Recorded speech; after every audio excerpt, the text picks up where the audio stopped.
All right. Well, hello, everyone. Welcome to the Kachinas Development Informational Webinar. We wanted to do this as more of an in-person meeting, but obviously with everything going on, that wasn't possible. So thank you guys for logging in and making this work with us.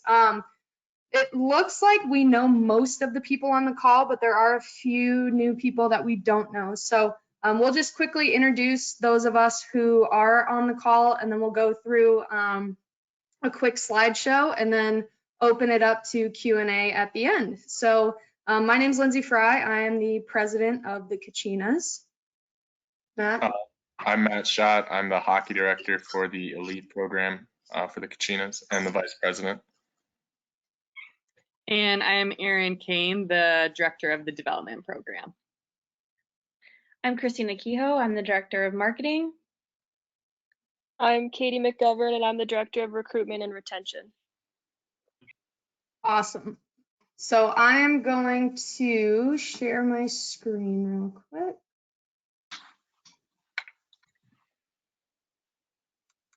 All right, Christina, can you guys all see that? Not yet, no. Also, just to shout out while Lindsay is getting her presentation all set up, if you have any questions along the way, go ahead and type them into the question box. And when we get to the question time, we'll go ahead and answer those. Oh, I see. Okay. I got it now. Now can you see it? Yes. Okay, perfect. So that should say development webinar, not elite, but we are definitely going to talk about elite in here just so everybody's aware of the differences. So first, what is Arizona Kachinas? So we are the only girls hockey association in the state of Arizona. We also are the only program, boys or girls, in Arizona that is operated by the Arizona Coyotes, actually operated by the NHL club.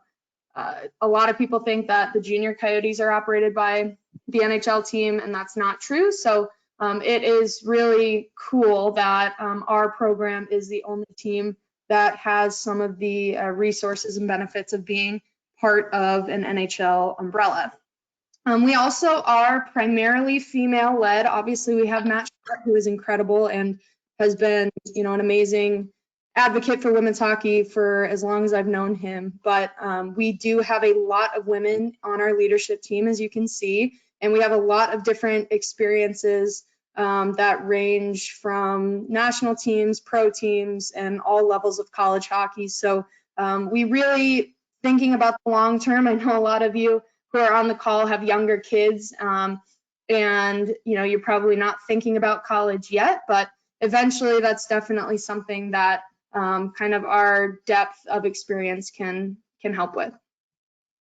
I won't go through this whole slide, but I really want to just hone in on what our mission is and why we exist. We really are trying to create an opportunity for every girl in the state of Arizona to be able to play with other girls like her at similar age and skill levels so that she finds a lifelong love of the game.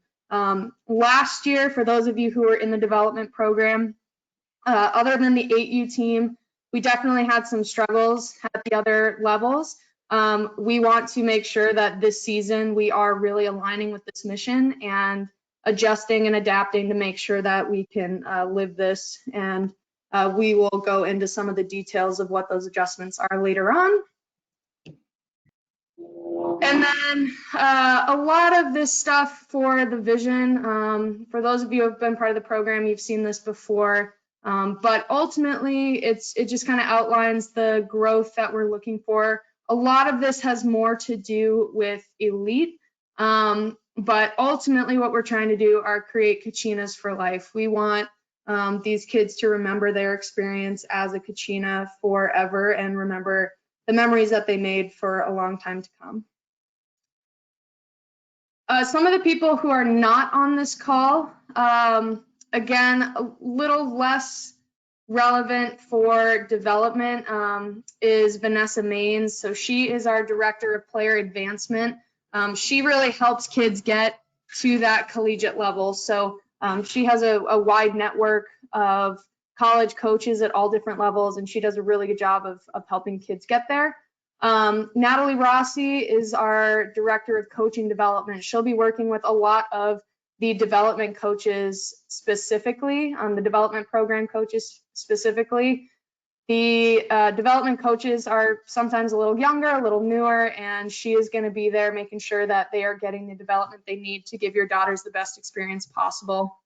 And then Jennifer Triant is doing a lot behind the scenes as our registrar, making sure that everything is buttoned up on the back end. And many of you know, a lot of you guys have been through this process, but kind of the way our ecosystem works here in Arizona with girls hockey is kids start in little howlers in our co-ed program with the Coyotes, and they go through fries, which many of the kids on this call I know have been small fries. Then we get them into Kachinas, and ultimately we are college programs so that those collegiate players then want to give back and help us as coaches at different levels of the program. So we're really fortunate to have that, and it is kind of the heartbeat of our program. I'm going to pass it off to Katie. Alrighty. So why should I or my daughter join the Kachinas? For the opportunity to play alongside dedicated, hardworking players, to play for passionate and smart coaches. We're currently in that process of selecting the right coaches who match our values, and those will be announced at the end of April, who those coaches will be. You get to play, well, for elite, you get to play against other competitive girls teams. I know last year for development, they had the chance to play Vegas, if I'm correct on that, Aaron. And then also they play in the CDP league. And then also for elite players, they get exposure to scouts and college coaches at girls tournaments. So this is a great opportunity for our players to get scouted and recruited to possibly play college hockey. Some additional benefits, being a Kachina, it's a quality program at a competitive price with the support of the Arizona Coyotes, like Lindsay just said. You get to wear the Kachina logo, just like the Coyotes do, and that comes with a lot of pride being able to represent them as well. You get to be a part of the Big Sister, Little Sister program. So this is a cool opportunity to be a role model and have a role model to look up to. You guys get to support each other and create a special bond. So we're going to be doing a lot more events this year through the Big and Little Sister program. Goalie coaching. So we have a dedicated goalie coordinator who oversees and makes sure we have consistent goalie coaching. So we had Anthony Caruso helped us out last year, Jordan Nash Bolden. So just a few of our awesome goalie coaches that are with us. We have skill sessions held once a week, alternating between power skating and skills. We're gonna have special coaches for that, as well as an association-wide power skating once a week with a discounted price for Kachina players. All right. Why should my daughter switch to girls hockey? So it's a reduced risk of injury. So at the higher levels, Bantam or 14U, you can start checking playing boys hockey. So reduced risk of injury playing girls hockey.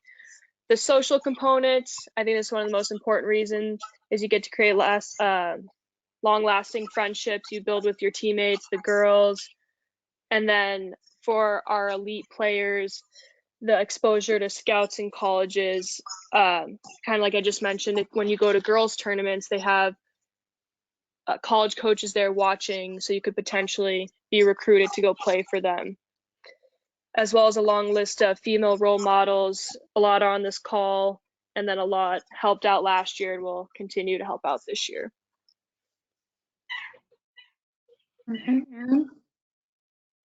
Cool. So I am here. I'm going to talk a little bit about the difference between elite and development. The first big difference is where they play. So our development teams, last year we were just in the Scottsdale Ice Den, but now we're going to add the Chandler Ice Den as well. We have not solidified the amount of teams. It's not like 100%, but we'll definitely think we'll be able to at least have 2 teams in each rink. I'll get a little more into that in a second. Our elite teams last year primarily practiced and played at Arcadia and Oceanside, and they also have games and tournaments kind of throughout the valley. Another difference is just the ice sessions per week. So for development, plays in the CDP programs at the ice end. So they get 1 practice a week within the CDP program. So a lot of those will be shared with the boys teams, split ice practices. And as Kachinas, we also offer an additional skills practice every week. So you're getting 1 additional practice, different from the CDP practice. And then you have 1 game every weekend. And CDP runs, I believe it's about September through March. So you're getting 1 practice, 1 game, and then an additional skill session. For elites, depending on what level of elite, we're going to have a AA and an A. Elite A will be on the ice 3 times a week for practice, games and tournaments on weekends, and then our Elite AA is 4 practices with games and tournaments on weekends. So for teams, for development this year, as Lindsay mentioned earlier, our 8U team was very competitive in the CDP program, but our 10U, 12U, and 14U teams struggled a little bit.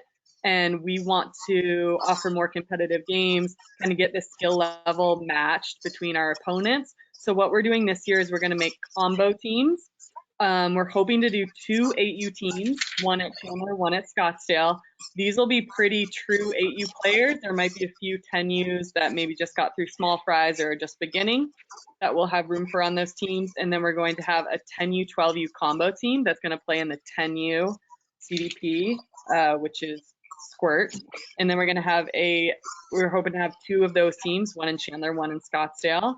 And then we're going to have, we think only 1 at this point, 1 12 and 14 combo team that's going to play down in the 12s, which is Pee Wee CDP league.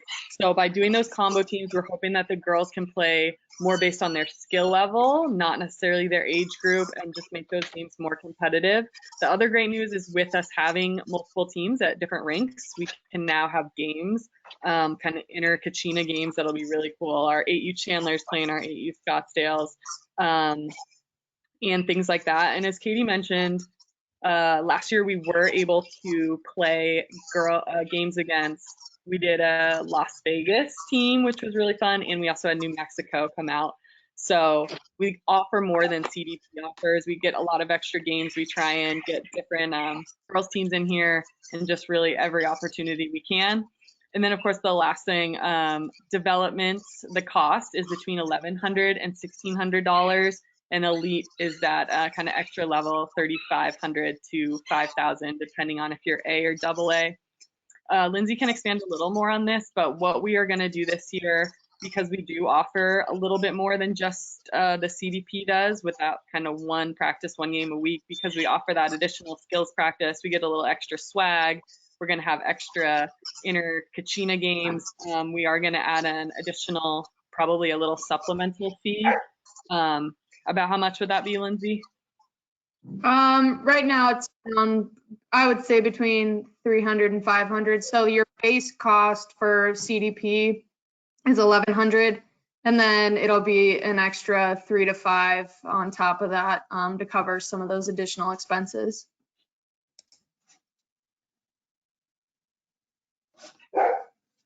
Anything else to add, Erin? I don't believe so. Okay, so Matt's gonna go through a little bit of what the difference in practice and game schedules looks like.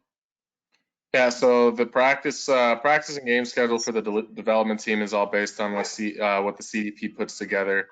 And like Erin had mentioned, it's 1 practice, 1 game a week usually is what it breaks out to be, except for like major holiday weekends and whatnot. But then we're also going to work on getting them an additional practice a week at a different rink, which will be focused on skill development, working with the other development teams as well, and trying to give a little bit more to each of the development teams themselves, and then also the inter squad games from the Chandler and Scottsdale teams playing against each other as well. So It's a lot less than the elite team. The elite teams are practicing 3 to 4 days a week. They have full ice slots to themselves. They play games every weekend as well. They travel and whatnot.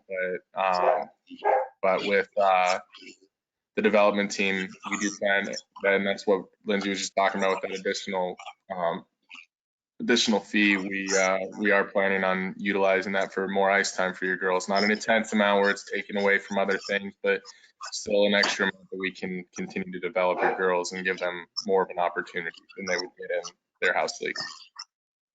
Cool. Do we want to go into this one, Matt? I don't think so. I think the only thing to talk about is I know that there are teams that bring in like Aaron and Katie mentioned, Vegas and New Mexico brought teams last year, and I think our goal is to try and encourage that from a lot of the teams as well, is to, if they have a development team or if they have house teams that are in the younger age, to bring them in as well to help kind of give the girls a little bit different of an experience to play other girls teams. They won't travel. The furthest they may ever travel, which didn't even happen last year, is Flagstaff or Tucson. Like that's the extent of any potential traveling, but even that is very unlikely. And that's what, you sign up when you want to play development or house. You're not ready to make that commitment yet. So yeah, that's the difference between elite and development in the terms of travel and game time and everything. So. All right, so I won't go too in depth here, but if you do have an older daughter, if you're kind of wondering what's in the pipeline, this is really what Vanessa does. So we really try to take a holistic approach when it comes to helping any kids, whether they come out of the development program or the elite program, helping them get to college. So Vanessa really works with them one-on-one to make sure that they're not only looking at the hockey component, but they're also looking at the educational component, making sure that from a social standpoint, it'll be a good fit, and just making sure that overall it's going to be the right place for kids to go. So again, this is really more on the elite side for the 16s and the 19s for some of those older girls. But just because if you're a 13-year-old, maybe newer, playing in the development program, this is something that you can have access to if you just want to get an idea of what the next steps are going to be for you to get to where you're trying to go. All right, questions? If you have questions, you can post them in the little chat box. And then on our end, I don't know if one of us, there's just a lot of background noise. So if you're not talking from the Kachinas group, I would maybe mute yourself. All right. So the first question, which we addressed after it was asked, but will the Kachinas team be established in Chandler this next season? Which is yes. Yeah, I think we can definitely say that we'll have, Lindsay can kind of elaborate on this, but I think we'll definitely have 2 teams there. The younger teams, the 8U and the 10Us, possibly 12 and 12, the 12-14 combo team.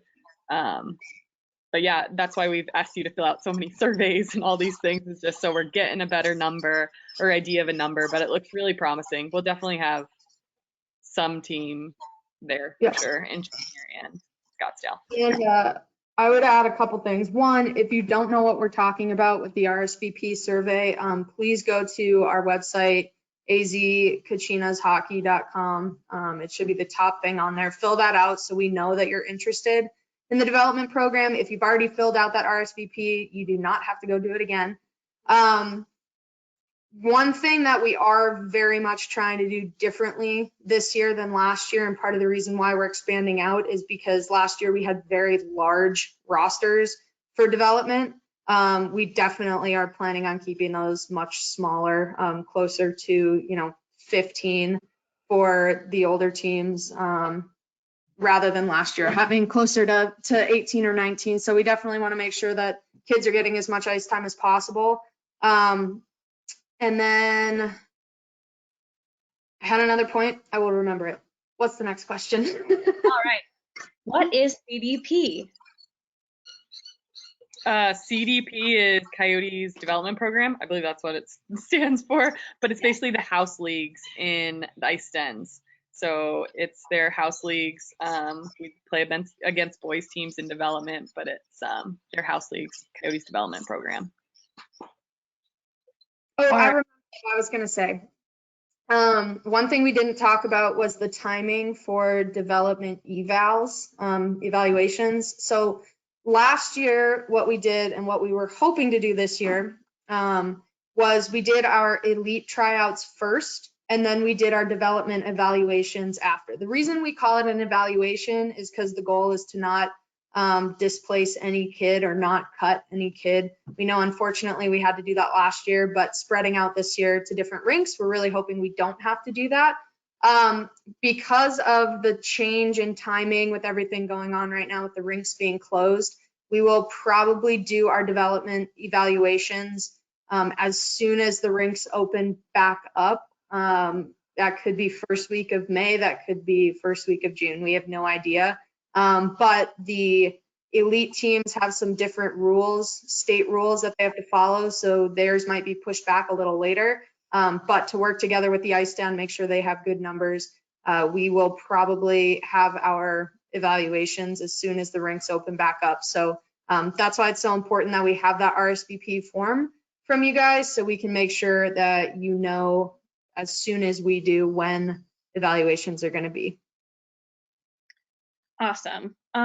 Will we be getting more of a heads up on tournaments next year?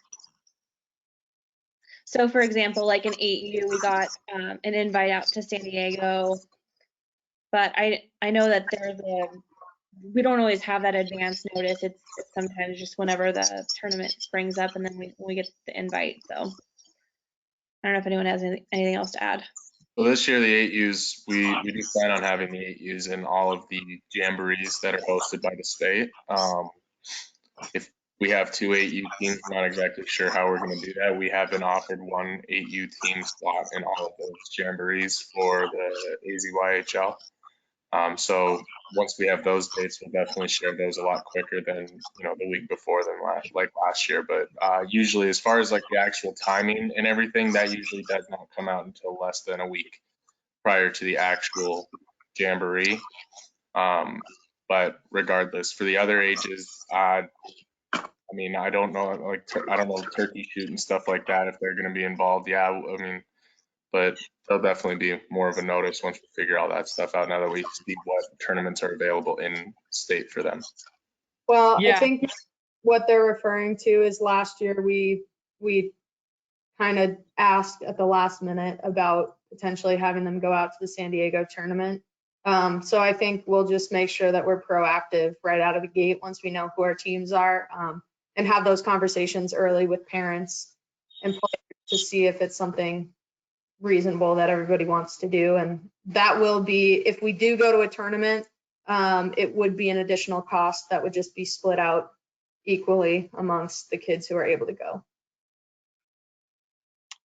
What was I gonna add? Oh, so the tournaments, the turkey shoot is a really cool tournament the CDP programs put on. It's during Thanksgiving, and that's a big tournament with the Chandler and Scottsdale teams. And then the Mike Jamborees that Matt was talking about, our 8U teams got to participate in them last year. And that's like I don't know, it's almost every association hosts one. So you have like the, Titans host a Jamboree, the Junior Coyotes host one. And so we kind of go to these different rinks and play different Mite teams, which is fun. But yeah, we'll definitely be participating in those for 8U this year and possibly even hosting one. Cool. If there's a shortened small fry schedule, will they still have a chance to make a development team? Yes. So basically the way we have it set up with the numbers, we have a buffer that allows for those small fries to end up on a team. It will probably be most of the 8Us in small fries, and most of the 10Us, possibly 2, depending on skill level, will play down at 8U. But we have created a buffer to ensure that we have room on those teams for small fries. Because small fries is really a developmental beginner type program, we probably wouldn't have those kids come straight out to evaluations. But at the end of the summer, we will, if those small fries players want to play in the development program, we will help properly place them. Does that sound fair, Erin? Yeah, definitely. All right. Okay, so here's an example. If an 8-year-old tries out for the 10U team and doesn't make it, will they still play on 8U? Or if a 8U's 9-year-old. Is that what it says? If a 9-year-old tries out for the 10U team and doesn't make it, will they play on 8U? Yes, they would then play down if that's where they fell in the evaluation. But I thought you said 8U at first, or an 8-year-old. We won't be able to have kids play up. So if you are a true 8U, you won't be able to play up at 10U. Okay. And then do we know what days everyone will be practicing? So this was a question for 8U and 10U, but really it's broadly, do we know any practices? No, it's all based on what CDP comes out with. I don't know if they're going to be the same as last year. Last year, Wednesday was 8U and 10U, but I'm afraid to even say that because it's really, we work kind of intertwined with the CDP program. So it's based on what their scheduling puts out. And then we would obviously, like all the additional slots that we would have on top of CDP, we have to wait until we know their schedule before we can schedule around that. All right, that's all the questions. Right. Right through them. Well, thank you, everybody. And if you do have additional questions, please feel free to reach out to any of us. But your point of contact when it comes to development is always going to be Erin, and she will make sure to help you out and answer any questions that you may have. We are going to be working very closely with the ice dens to make sure that when their registration and everything comes out, we're working together with them to make sure that you guys get all the communication possible, so that everybody is on the same page. We're all making it work during the craziness. So thank you guys for being patient with us as we try to build everything out for you and give your kids the best experience possible.